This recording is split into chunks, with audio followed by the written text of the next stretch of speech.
Check. 1, 2, 3. The D. Freep. This is the D Freep. Your guide to Detroit. Your guide to Detroit's arts and entertainment scene. This is the D.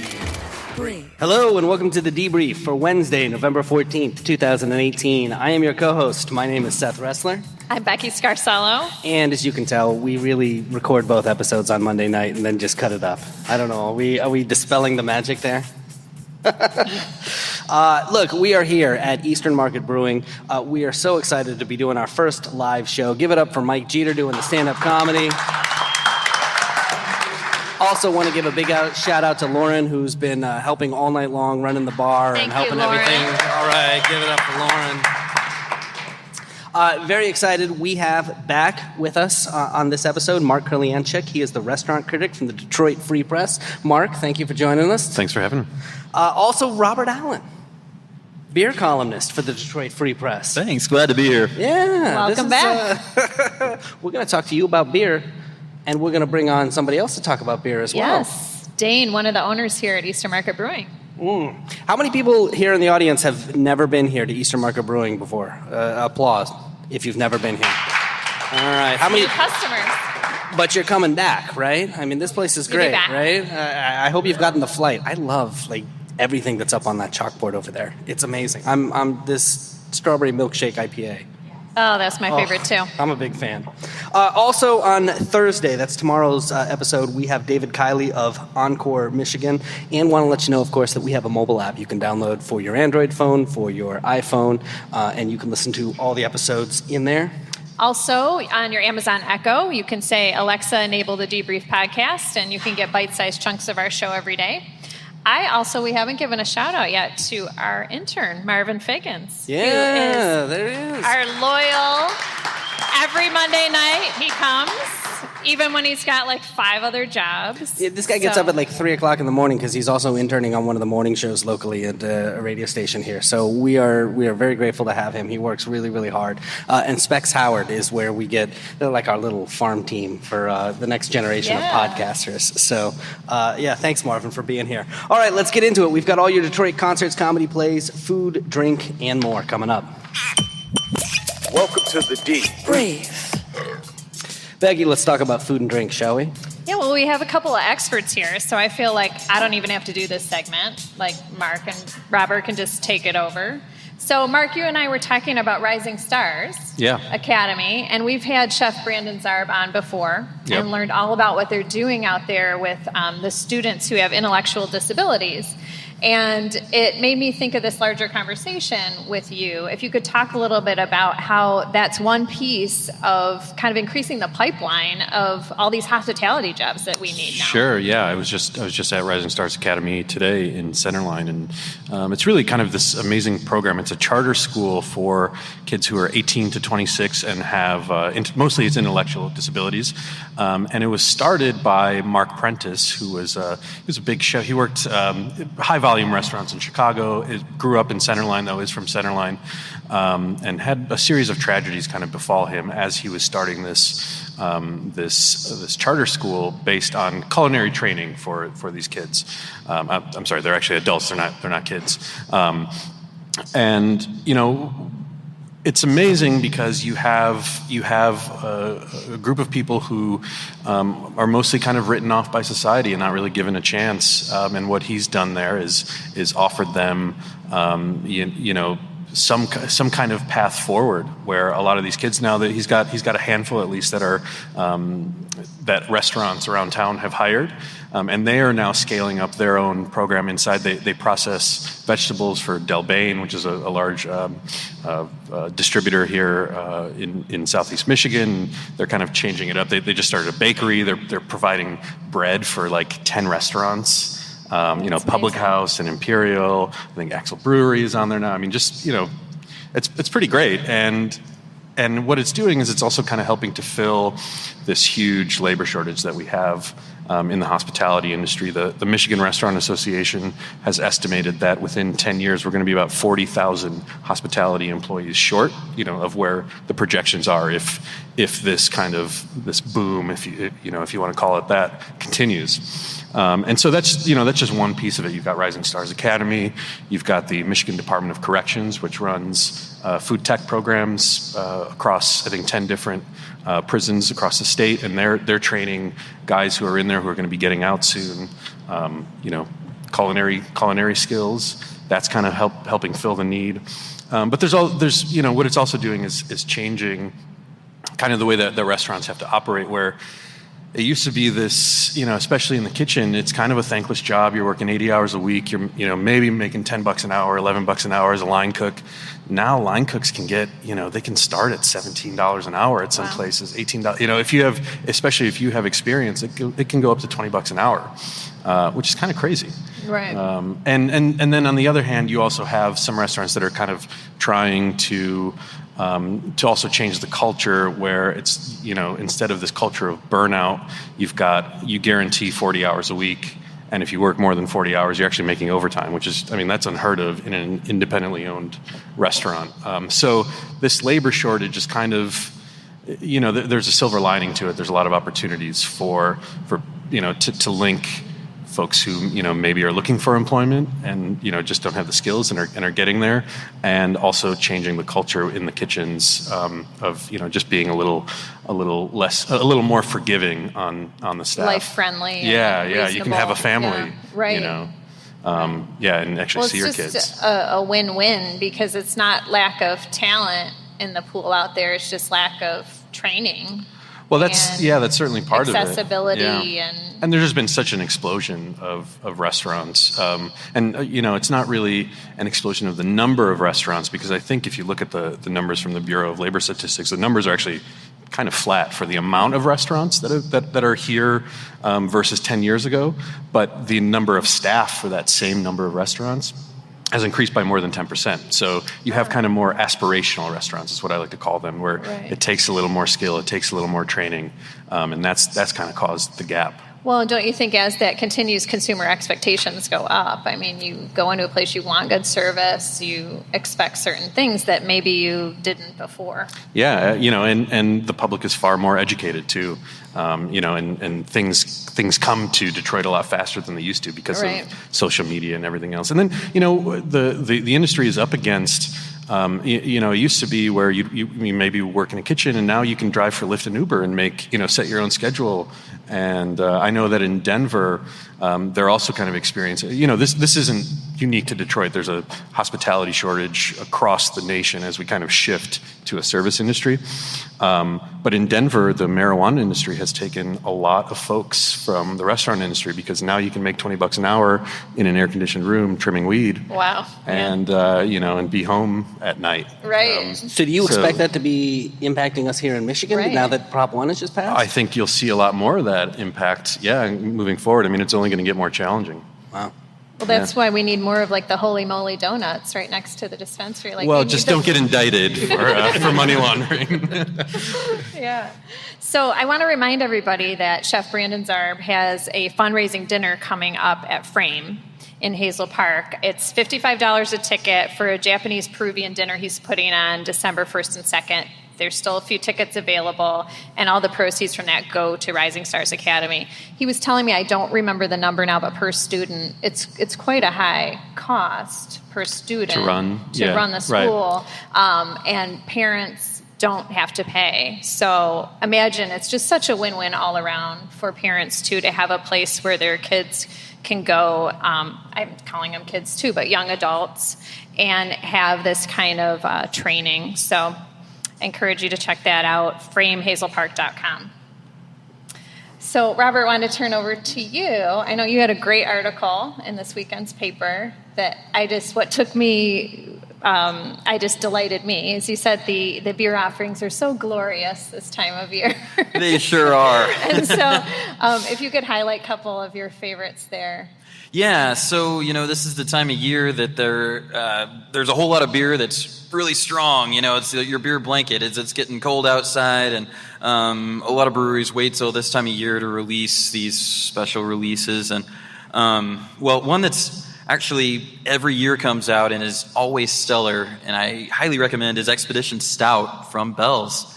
It's big. It's been described as meaty, but it's just a big, hearty, deep Russian Imperial Stout that will actually age inevitably. Oh, wow. It's like an unlimited shelf life. You can stick it in your cellar and forget about it for 10 years, and supposedly it'll taste even better. Yeah.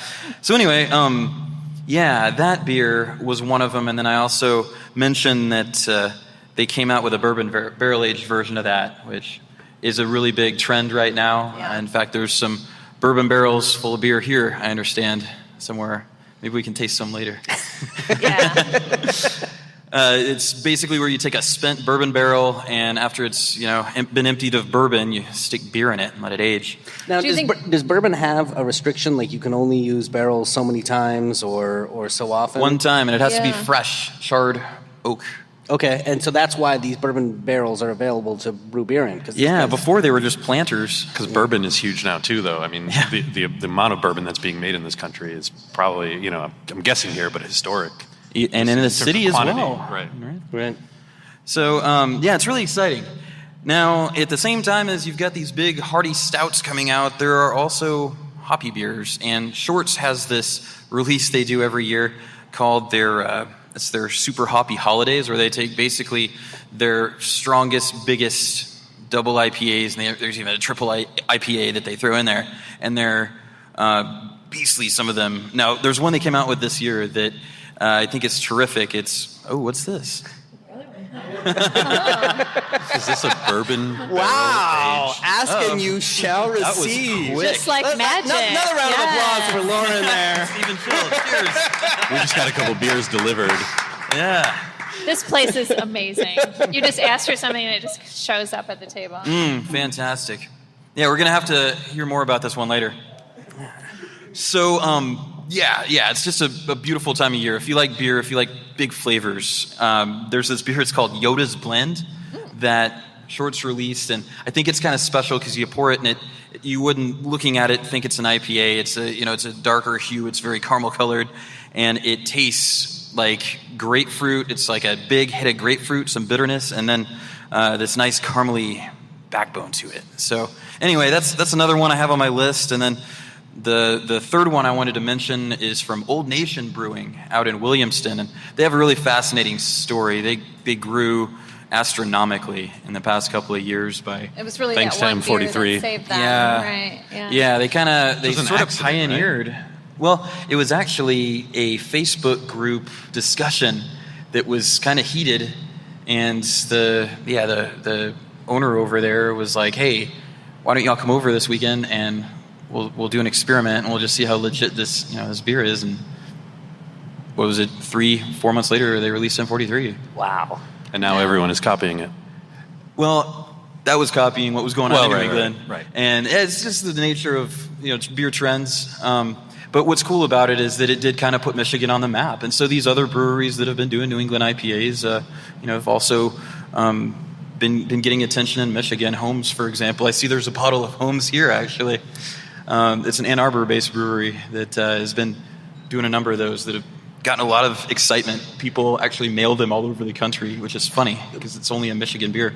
Before the show tonight, you mentioned that you were involved in a number of Facebook groups. Can you tell us about some of the cool beer Facebook groups that we should be in if we want to be in the know?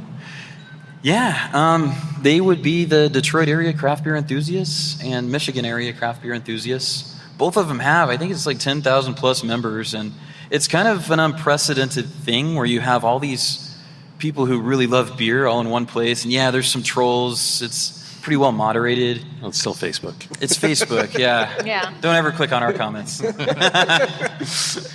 Brace yourself. But yeah, it's kind of cool because, right, that's appears to be sort of responsible for the beer that is M43, But anyway, so they've released a series now of New England style IPAs, and Boss Tweed came out last year, and I ranked it in my top 5 new beers of 2017, and it's back around, and it's like M43 double, it's like a double New England IPA, and it's like magical, right? That it's you just can beer sludge.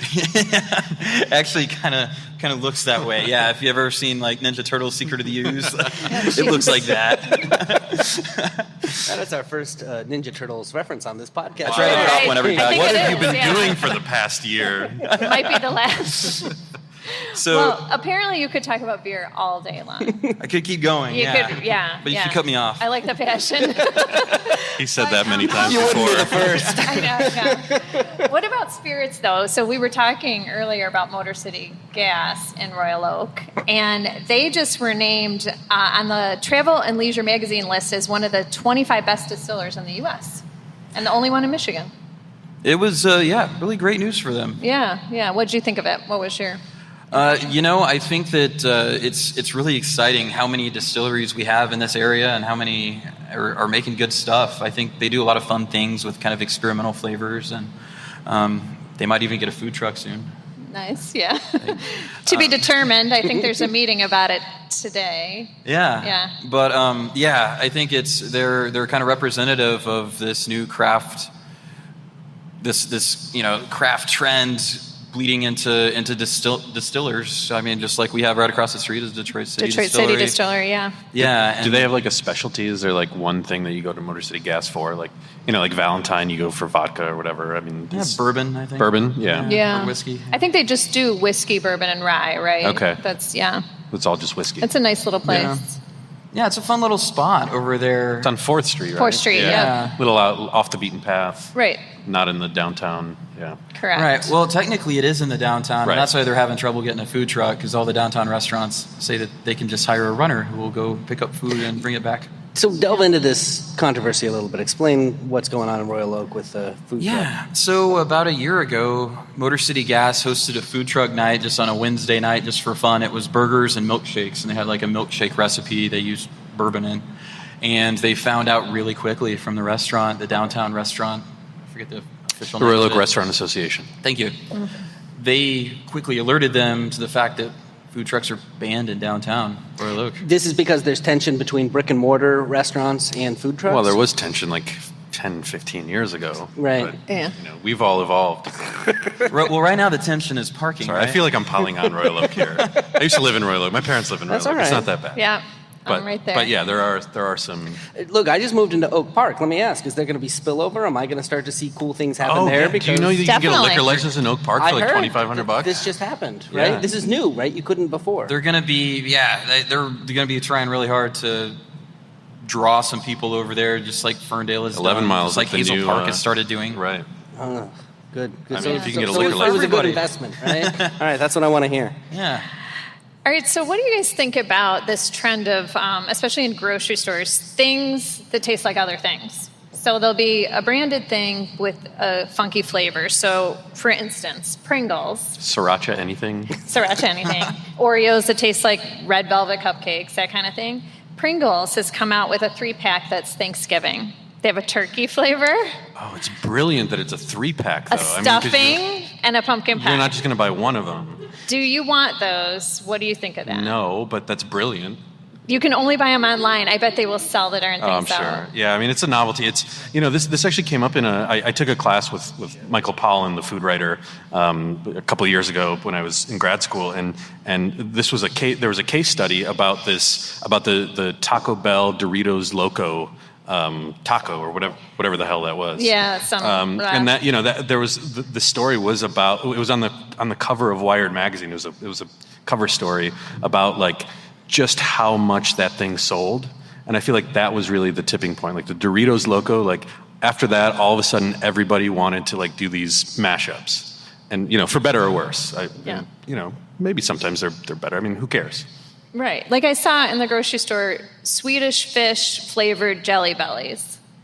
I mean, those things are so similar. If I want Swedish fish, I'll buy Swedish fish. If you come to Eastern Market, you can get a Fago beer.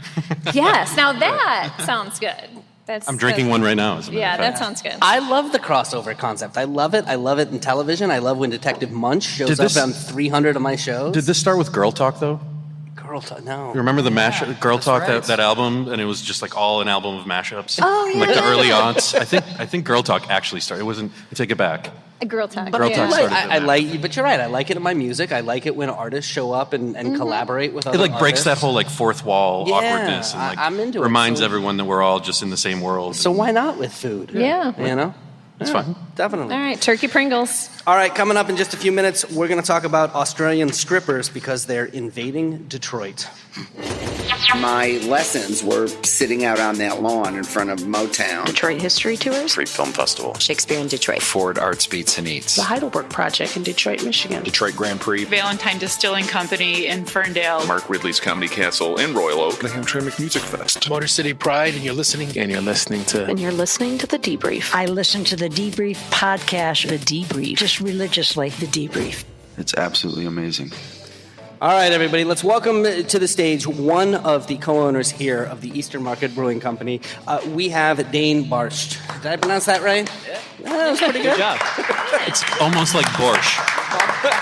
Most people don't. Well, first of all, thank you for having us tonight. We really appreciate you hosting us, and this has been absolutely a blast to do this. I know that you're not normally open on Monday nights, and I love this place. Well, and when we first asked you, you're like, sure. Yeah. Like you didn't know who we were, what we were doing. You're like, That's one of my sounds problems. good. Is I say yes to everything. Say yes, yeah. But congratulations, because this place has just celebrated its 1-year anniversary, just like our podcast. I think you were one of our early guests. We came down, and I remember interviewing you guys upstairs on the second floor, which hadn't been done yet.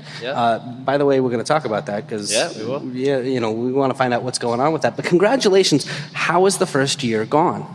It's gone really fast. It's been a wild ride.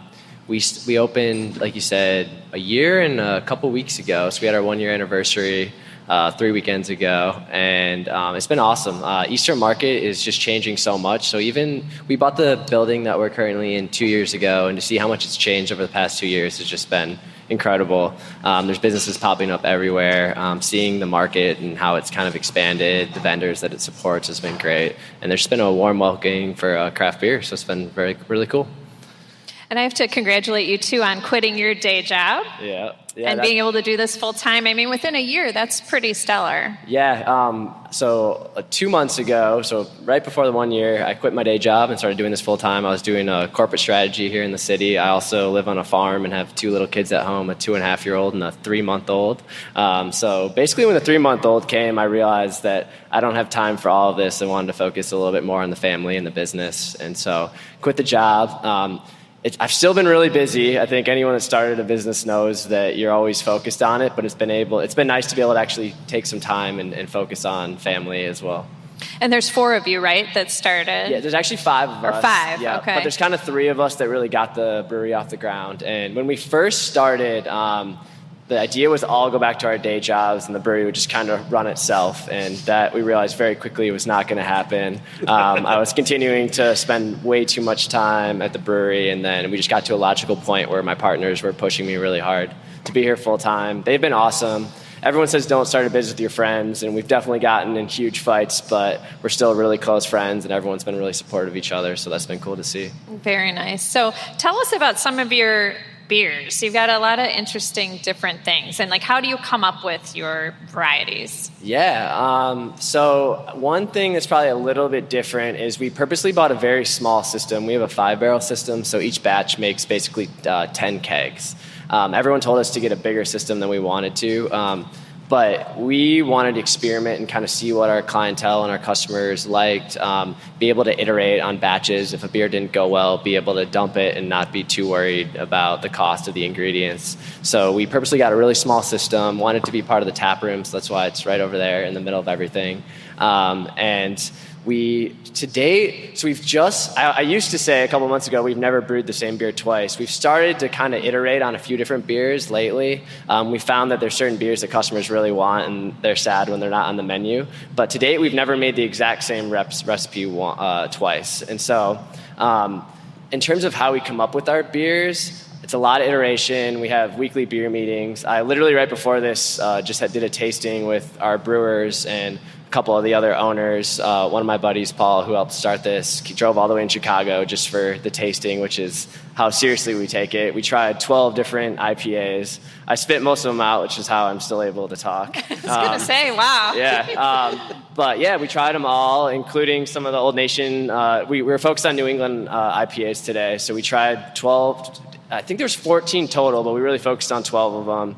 Talked about what we liked, what we didn't like, judged them on a number of criteria, and then talked about what we want our style and beer to look like. And so we do that with almost every beer. We do tastings of our own beers, compare them to other beers, and just kind of see where they go. We found that our customers really like beers with fruit in them.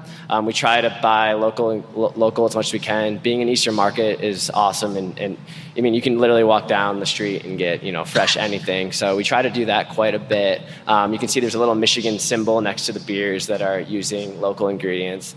And then sometimes we get a little weird. So the Lunar Spritz IPA has Faygo in it. We actually I was telling these guys, we went to Steve's Party Store in Hamtramck, bought all of their Moon Mist of the entire store, and then boiled it down and put Moon Mist syrup in that IPA to get the flavor that we have there. The Strawberry Milkshake IPA is a beer that we made just as a one-off. We did a collaboration with 8 Degrees Play-Doh, and it's our most requested beer. We have a suggestion box over there, and I'd say half of the suggestions are to bring that beer back. So we finally did. I'm a fan. And something unique about that is we put it on nitro to give it a lot of creaminess. That's one of my favorite beers. I played soccer on Friday, and afterwards I thought it'd be a nice, refreshing beer. Yeah. Nice. Well, I see Robert's drooling over here next to me, listening to all this. So is that common practice that brewers taste all the competition? Like, I hadn't heard that before. Yeah, I mean, everyone's trying a little bit of everything. I will say our brewers, and I've gotten to this point now too, where if they're just enjoying a beer, it's usually Miller Lite or PBR, something light, or we were talking about drinking wine just to try something different. It's a tough balance, right? Because you want to be innovative and come up with new ideas, so you don't want to just be following the crowd. But as you guys were talking about earlier, there's also just incredible beer in Michigan and throughout the state, so you want to be trying it and seeing what people like. So I think it's a little bit of a balance. We try not to get bounded by the beers that we're trying, but it also gives you unique flavors. You can also, think about how they're doing things, techniques they may be using that we can help improve our beers. So I gotta ask, do you feel pressure because we brought the beer columnist from the Free Press here? Are you? Oh yeah, I was a little nervous. No, I mean, Robert and I have traded emails and met before, so it's great. Like I always like when we get critical feedback. I mean, Untapped is something that people in the beer community love and hate. Our brewers, don't. I mean, they appreciate it, but they don't love seeing Untapped reviews. But at the same time, it's a way for us to see what clientele think of our beers. So we take any feedback we get seriously. We ask customers what they think of beer, what they like, what they don't like, and always try to improve. Because if you're not embracing the negative feedback, then there's no way to really get better. So I mean, that's something you've got to focus on. Mark approves of that comment. Yeah. Well, exactly. And I think Robert and Mark here have gone through a few flights, and they've got a bunch of glasses here, so I don't think they hate it. I'm pretty I see that most of them are empty. I noticed when I walked in, the flights were empty, so that made me feel a little less nervous. I think you're doing well, yeah. Let's talk about this bourbon stout. You guys were talking about barrel-aged beers. So we've got barrels in the back room over here, which is our event space. If you guys want to go look at it, you're welcome to. It's always open to the public unless there's an event back there. But we've got barrels from 2 James and Detroit City Distillery.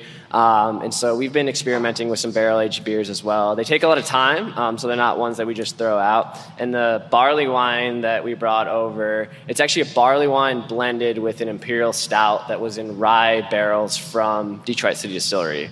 It was probably, to be honest, in the rye barrels a little too long. It was just like a flavor bomb when you tasted it. Almost took your breath away. So we ended up brewing a barley wine that we thought would blend really well with it and kind of mellow it out. And there were some brewing spices, there were some spices in the imperial stout as well. So the barley wine kind of mellows out. It's 11%, so be careful. Don't drink too much of it. But it's a really good winter beer. I think it's a underrated beer that we have right now. It's tasty. I like it. You do? Good. All right, that makes you feel better. Who's got the better smiling. barrels? Who's got the better barrels, 2 James or DCD? So You don't really have to answer that. I will answer it.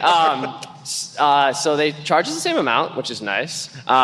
Detroit City Distillery is a little bit easier because we can just cart them next door. I will say that 2 James has a lot of really unique barrels, which is pretty cool.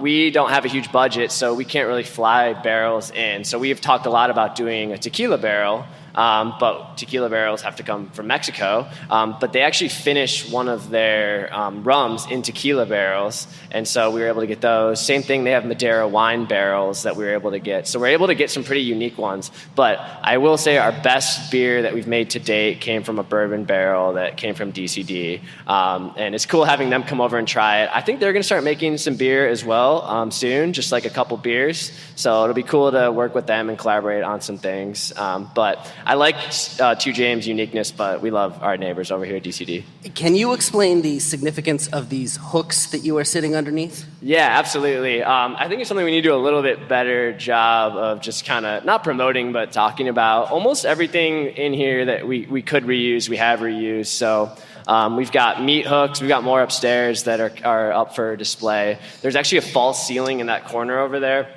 And when they were doing demo, all the hooks fell from the ceiling. Luckily, no one got hurt, but we saved them and put them up on the wall. Up above the menu is a meat rail that actually used to run through the entire building, and it was attached to the scale that's lit up. So this is an old meat packing facility. Those hooks would run on that rail. They'd be weighed on the scale, and the rail went straight out the door, and they would just go straight into a truck and be carried away. On our second floor, we actually have a walkway that's connected to the cold storage facility next door. So they'd actually take the meat, and they'd take it right over to the cold storage across the walkway, which is pretty cool. And my favorite part is the legs of these tables are old ammonia cooling coils that actually rested on the beams up here, and they cooled the building. So we have like a really old ammonia cooling system on the second floor that weighs an insane amount and we'll never be able to move, but hopefully we'll figure out a way to incorporate it into the build out upstairs. But they basically cooled this whole place when it was a meatpacking facility, and so we reused them as tables. All the wood's reclaimed from around the city,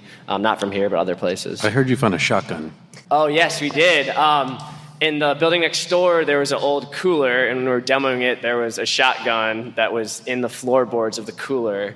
And we didn't know what to do, so we called the police and told them that we found a shotgun, and they said, great, and hung up on us. Yep. Hang it up above the mantle. Wait, you know you're in Detroit, right? Yeah. Okay.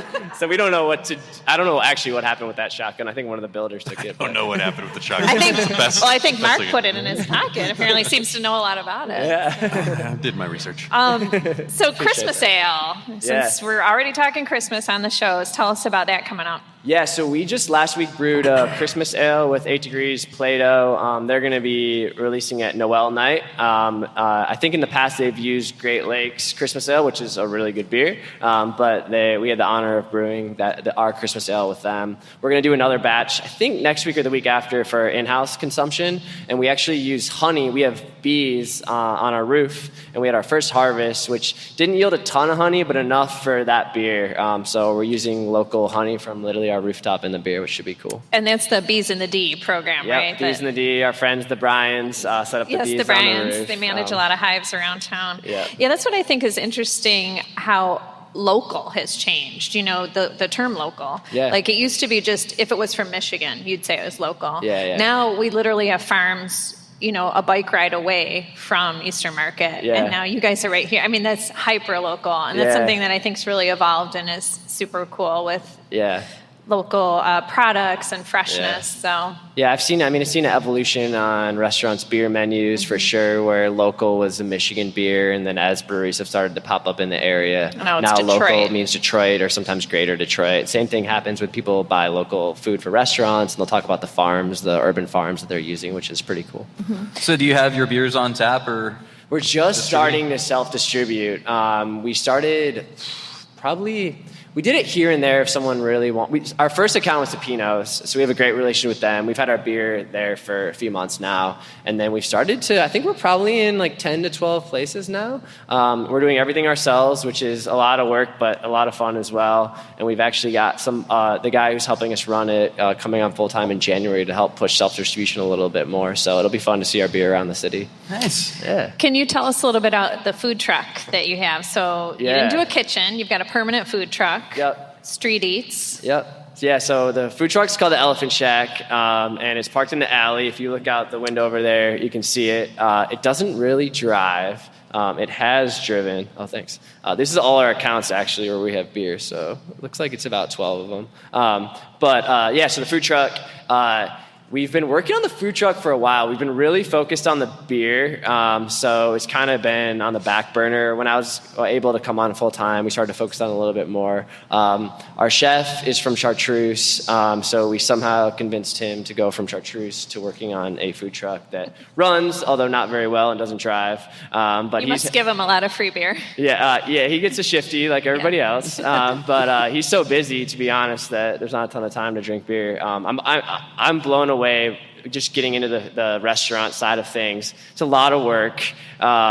These chefs and cooks work really long hours, which is, I think, just amazing. And they're really passionate about their craft, which is, I think, really cool. You see the same thing with the brewers. But we just got it up and running Wednesday through Saturday, and we're going to expand to every day. We had a lot of people reach out to us about doing food, but they just wanted to be here on Saturdays because that's when we're really busy and they sell a lot of food. And we wanted food during the week when we were slow. So we got to a certain point where we're like, all right, screw it. We'll just buy our own food truck. We found one that was really cheap and didn't realize how much work it would needed, which is kind of the story of our lives in this business. And anyone who's ever bought a food truck. Well, it's like having your kids. If you knew what it took, you wouldn't do it. Yeah. Yeah. It's up and running now. We have international street food. The menu's kind of changing a little bit over the next couple weeks. The idea is that it's kind of easy comfort food from around the world that goes well with beer. And so we've got things like, I'm looking at the menu, but we got veggie arepas, which I've never even heard of before they started making them, but they're like little Venezuelan sliders with cornmeal. He's got yuca fries, which are root vegetable, but they're like fries and have a really cool topping on them. We have jerk short ribs, sometimes chicken satay, so things like that. Yep. Mark, do you think that sounds good? Yeah, I mean, yes. It looks like your mouth is watering. You'll have to taste it first. Yeah. We'll see. You'll have to come back. I just can't believe you've never heard of arepas before. I know. He lives on a farm. I'm too right. I know. Dayne lives on a farm. Yeah. So When does the second floor open? When do we get up to whatever's above us? The second floor? Yeah, so we've hopefully construction will start next year. I've started to become a little bit more of a realist since the business actually started. I probably would say it'd be done next year. Fingers crossed, maybe it will be, but we're going to build out a second floor and have an event space up there and then also a rooftop beer garden. So plans are pretty close to finish. Architectural work is done. The design's starting to wrap up, and structural engineers kind of putting the finishing touches on. We'll submit things to the city and then start building. And then we also have a space, like I said, our event space, that's going to allow us to expand our brewing capacity. And then we're actually going to put a real kitchen in there, so the food truck will just be kind of a short-term fix until we have the kitchen open. All right, ladies and gentlemen, give it up for Dayne Bartscht of Eastern Market Brewing. Thanks, everybody. Thank you so much, man. Keep up with us. The D. Download our mobile app. The D. Freep. All right, let's talk about what's going on stages around Detroit. Opening tomorrow, that's Thursday, the 15th, Marvel Universe Live is happening at Little Caesars Arena. Over 25 characters, including Guardians of the Galaxy, now for the first time. I looked at the video for this. This actually looks really cool. They're doing like motorbiking and it does look cool. I saw it too. And it runs through February. This coincides with some very sad news that we received today. I don't know if you've heard, but Stan Lee of Marvel passed away today, which is really quite unfortunate. By the way, were you guys comic book fans growing up? I was in high school, yeah. I mean, I definitely got into like graphic novels, and I think I still have like the first issue of Superman somewhere, like the replica issue of Superman somewhere. So yeah, I mean, it hit me today a little bit. Yeah, I would say too. I mean, I love what they've done with the movies. I love the way they've created this huge... See, but I'm not a comic book movie fan at all. Really? Like, I love the comic books growing up, but I think I've seen, like, X-Men, and that's it. Oh, wow. Well, I've seen all the Batmans, too. Right. But the Marvel movies, they've done a much better job than DC of building out the entire universe and making them sort of interconnect. I have heard, I don't know if it's true, I heard that they actually recorded a whole bunch of Stan Lee scenes because he makes a cameo in so many of these Marvel films. Yeah, but they'll just turn him into like a hologram sooner or later anyway. It will be, yeah. Also on Thursday, we've got Australia's Thunder from Down Under going to be at the soundboard. Anybody excited for that? I mean, why not? Yeah. I expected a bigger response from the women in the audience. Yeah. I guess not. Friday, the 16th, we have the Secret Society of Twisted Storytellers. I'm telling you, if you've never been to one of these events, these storytelling events, if you're into The Moth, for example, on public radio, which is a great event. They do one every month over at the Marble Bar. And also they do this every month at the Charles Wright Museum in Detroit, where they have a theme. And you hear stories on a theme. This month's theme is Passport. And the whole thing is hosted by Satori Shakur. So go check that out if you've never been to one of those. Saturday, the 17th, Terry Fader is going to be at Caesars Windsor. This is the guy who won America's Got Talent. It's actually a rescheduled date. He's the one with all the puppets, you know? Yeah, he's the one with all the money. Yes. He is loaded. He's huge. By, like, putting his arm up. Right. Radio friendly, I won't go there, but seriously, like... You don't have a problem with Australia's Thunder from Down Under. But this is like 2018, and the dude he's got like millions, like hundreds of millions of dollars by being a puppeteer. I mean, it's really amazing. Have you been to Vegas? Like, he's everywhere in Vegas. Yeah, I mean, he has a permanent residency in Vegas. Opening in theaters this weekend, you've got Ken Ludwig's A Comedy of Tenors at the Tipping Point Theater in Northville. You've got The Cake at Ringwald Theater in Ferndale. Elf the Musical, it's that season. It's going to be at the Chrysler Theater in Windsor. And Cry It Out at Detroit Public Theater, which is a drama about being a brand new mother. Mark Ridley's Comedy Castle has John Fish. He's the host of the podcast In the Tank, and you also may know him from season 4 of Last Comic Standing. And over at the Punchline in Southfield, you've got Joe Clare, who is also, by the way, a radio host. Coming up, we're going to play a rapid recommendation with these guys. Keep up with us. Download our mobile app. The Deep Brief. All right, Becky, anything catch your eye in the news this week? Yeah, this is a woman I've known for a long time, Janet Jones. She's an 81-year-old owner of Source Booksellers in Midtown. She's beaten all the odds, okay? First, she's a black woman who started a brick-and-mortar bookstore in 2002 that has been thriving ever since. And she's the kindest, sweetest woman and a very smart businesswoman. And I'm so excited for her. She just won $10,000 for business growth from the Any Ideas, which is the New Economy Initiative. They've given grants of $10,000 to 26 businesses this year, including Janet's. And so I encourage everybody to check it out. She sells all nonfiction. And she really concentrates on local authors, women, minorities. And she's all about, you can go in there, you can ask her anything about all the books she has. So very personal attention. And you can see authors speaking there. And she does yoga classes and all kinds of things. So right in Midtown, Source Booksellers.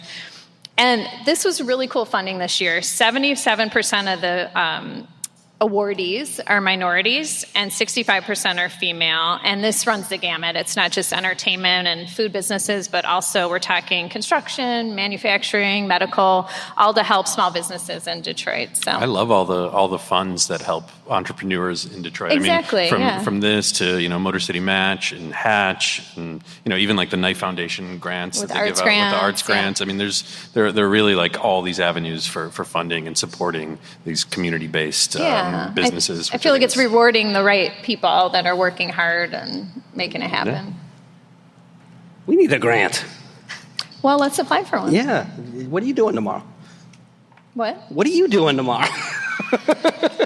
I'll get back to you. Oh, wait, but let me ask Bob, this bookstore, you've got a brand new book out. You've got the Fading Ads of Detroit. Does she have it stocked over there? I'm going to have to go find out. And if she doesn't, we'll get her some copies. Yeah, talk to Janet. Where can people get this book? You can find it in most bookstores. You can also find it on Amazon, although I think I get more money if you buy it from a bookstore. Go to a support bookstore. a local business. Go out and go to a bookstore. And tell everybody about this book. I just passed the Nancy whiskey. Oh yeah, so it's a book about, it actually kind of evolved from this series of articles I wrote about, ghost signs being exposed across the city, and the publisher approached me and just said, hey, would you be interested in writing a book about signs across Detroit? And so I did. I went to these locations. You'll see there's some before and afters. There's some spots in Delray that got bulldozed. I caught actually a bar getting bulldozed in Delray, so it's toward the front. Anyway, it's a book. It was a lot of fun to write because I went out.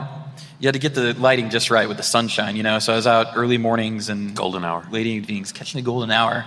And when I was there, I would go knock on doors and use my, resourceful reporting experience to go find the background behind a lot of these buildings, a lot of the history, and just some really unbelievable stories. You dug deep into the Free Press archive. I sure did. Yeah, one of my favorites was the one about this guy who he had been a POW in World War II. He was from Poland, and he was on horseback, and the Germans came in with tanks, and they took him all prisoner. So anyway, he married a German woman, moved to America. They had 8 kids, and he comes to Detroit and is looking for a job. He can't find one, and he gets so desperate that he's giving his blood on Woodward. He's selling his blood so that he can buy groceries to feed his family.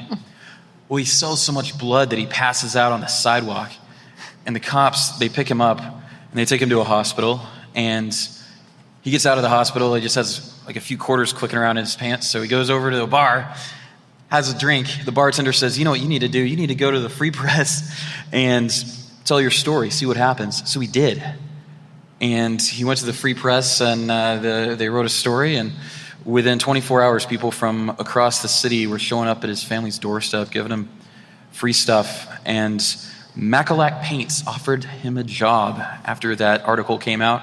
And you'll see Macalac signs. Actually, there's one on Gratiot right across the street over here. It's the old hardware store. Actually, it's the hardware store that just closed. Busy Bee? Busy Bee. No, the other one. Well, you'll have to pick up the book and find out where it is. But that's kind of, in a book about signs, you're talking about this amazing kind of life story. It's not what you expect in a book about old signs. Right. Yeah, and what's really crazy is I was able to find, the guy's wife was pregnant at the time, and I got a hold of the man who, was born when all this stuff was happening, and his name is Fred, and he now lives outside of Ann Arbor, and I got to hear his perspective on his father's story and what the family went through to establish themselves in America. That's awesome. Well, the book is The Fading Ads of Detroit. Congratulations, by the way. This is your first, Thanks. right? Yeah. First book. Nice. That's awesome. Congratulations. This is the Detroit. This is the debrief. All right, guys, before we get out of here, we got a little game to play. Are you ready? Sure. Let's give it a try. Here's how it works. We're going to ask you for a series of rapid-fire recommendations. You just tell us the first thing that comes to your mind. This will be great with beer. Right. My brain is firing on all cylinders right now. So. I'm sure. Here we go. Who is your favorite celebrity from Detroit? Allie Willis. No, the songwriter. Yeah, she loves the electric boogaloo. She was one of my first interviews. Yeah. You did a great interview with her. Mm-hmm. What about you, Bob? Anybody? I have to say Aretha Franklin. Yeah, it's hard to beat that one. Nice. How about if you could have lunch or a beer, or lunch and a beer, with any Detroiter, living or dead, who would you wish to do that with? Hazen Pingree. Who is that? I don't know who that is. You can actually see a statue. New here. I am new here. You're not from here. Right, no. He's buried in Capitol Park, man. Yeah. No, different guy. That was the original. Actually, that was the that was Stevens T. Mason. Yeah. Damn. No, Hazen Pingree was this mayor who was really worked really hard to bring the city together. And there's a statue of him over in Grand Circus Park. Mm-hmm. Big bald guy sitting in a big chair. And I think he would have some really remarkable stories to tell about the history of the city when it was rising toward that first peak. That's a good one. How about you, Mark? I'm thinking like Bill Bonds. Ah, interesting. Just because I think he can drink like a fish, and I can see that. I'd be there with him for happy hour. There you go. All right. What is your favorite thing about Detroit we're not going to skip straight to Christmas, in the Thanksgiving season? It's low-hanging fruit, but I covered the parade the first 4 years I was here and would go up to the DIA, and I would walk with the parade all the way through downtown. And I don't get into a lot of, rah-rah, kind of stuff, but oh my God, I love going to that parade and just walking up to strangers and asking them what they're doing there, because there's so many great stories, and it brings everybody together. Again, Aren't they all there to watch the parade, though?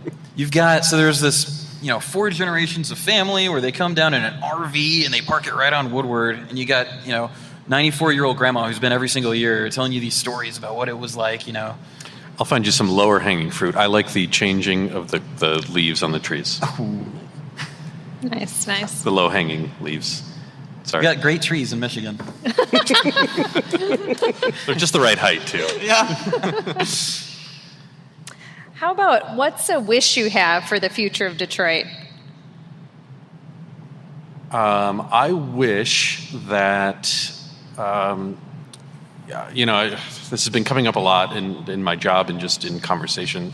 I want this city and this region to be less segregated, and for all of us to be able to have places where we all go and mingle, and it's not, you don't look around and it's all white people, or you don't look, just less segregation. I want us to all partake in this community at the same time in the same places. Agreed. Kind of like Bartscht Jazz Club. Yeah, exactly like Bartscht. Like if we just expand that vibe. Yep. Yeah. Yeah, I agree. I want people to feel safe in their homes. I think that the crime issue is still very, very scary in this city, and I really, would like to see this become a safer place. All right, if you had a time machine, which moment in Detroit history would you go to? I think I would go to just before the Great Depression, just to see it when it was the Paris of the Midwest, where the streets are just full of people and everyone's dressed up and they're wearing their hats, and it's just, it's the 4th largest city in America. I just want to see that. I mean, I think you can kind of you can squint nowadays at certain parts of town and kind of pretend, but just to really see it in its heyday, I think would be amazing. I'd love to see it during Prohibition. I think it was a fascinating area, especially with what was going on across the Detroit River with the bootlegging and Al Capone and all that, and all those underground speakeasies. And streetcars going up and down the streets. Tommy guns. The people walking across the ice from Canada with the big belts under the big skirts. The women would carry the booze. That was a thing? Yeah. Oh. Yep. Okay, how about if there's something on your Detroit to-do list that you haven't gotten to do yet? What's top of the list? Something you haven't taken advantage of yet? Apparently going to see Thunder from Down Under. Good answer. I still haven't been to the Motown Museum. Come on. Although I have to admit, I never went. I moved to California for a couple of years, and only when I came back as a tourist and was visiting did I go to the Motown Museum. No, I think that's very, very common. I take so many tour groups there, and people have live here their whole life, and they're like, "Oh wow, I didn't know." Yeah. Go now before it turns into that, the big, before they go through that whole expansion. Exactly. Yep. All right, guys, that's it. Thanks for playing the game. You guys did well. Yeah, they had right top of the dome answers. All right, this has been our show. Thank you so much for making our live show such a special event. Big round of applause to all of you in the audience for being here. Thank you to Mark Kurlyandchik, restaurant critic from the Detroit Free Press. Thank you to Bob Allen, the beer columnist for the Detroit Free Press. Go get his new book, Fading Ads of Detroit. Also, thank you to Dayne Bartscht of Eastern Market Brewing for making this all happen, and Lauren as well. Thank you to you guys. It's absolutely fantastic. And Becky, what's on Thursday's episode, tomorrow's episode? Yes, we've got David Kiley of Encore, Michigan with all things live theater in Detroit. Go check it out. Don't forget, you can get everything that we talked about in this episode emailed to you. Just sign up for the email list at our website, thedebriefdetroit.com. You can text Detroit to 444-999 to find out all the scoop. And thank you so much. We really enjoyed being here. This has been an absolutely great first live show. Detroit's moving. Keep up. The Debrief. Your guide to Detroit's arts and entertainment scene.